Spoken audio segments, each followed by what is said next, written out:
Во текот на вчерашниот ден, дождот кој што ја зафати општина Газивова нанесе сериозни материјална штета и на индивидуалните земјоделци и на инфраструктурата како и на каналската мрежа.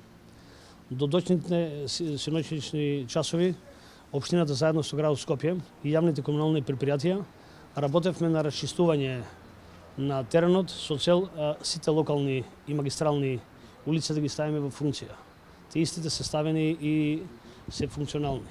Каналската мрежа е сложена, во моментот не ги надминува надморските водни состојби на самиот канал и моментално го чистиме патниот правец од Брњарци, Стајковци према Синглич, со цел да има поголема пропусност на ободниот канал кој што е на територија на општина Газивова. Јавното комунално предпријатие исто така расчистува дел на нанесената материјална штета на улица Фуштанска, Финска и Јужноорски бригади, Палмирото лјато, Сава Михајлов.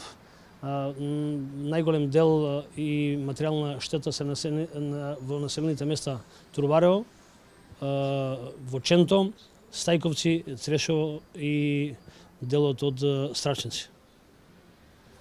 Во моментот исто екипите работат на терен со цел да ги подобрат условите за одводнување, за функционалноста на фекалните канализациони мрежи во село Синглич, заедно со јавното комунално предпријатие на град Скопје и моментално општината е на терен со сите своји расположливи средства. Дали постои опасност доколку продолжат врнежите во наредните денови повторно да се поплави овој дел на Газивова?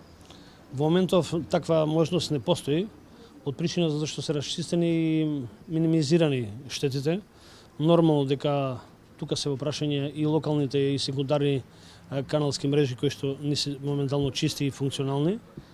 Единствено што ќе треба на време, како што денеска и вчера тоа го направивме, да ги ставиме сите приправно, да речем, апарати кои што ги имаме и машини на располагање и од јавните предпријатија на општината и градот Скопје, и тие се исто така во применост и на терен, така да наблюдувањето ни е 24 часовно. Во моментов мислам дека е стабилна состојбата и дека ќе биде се во ред.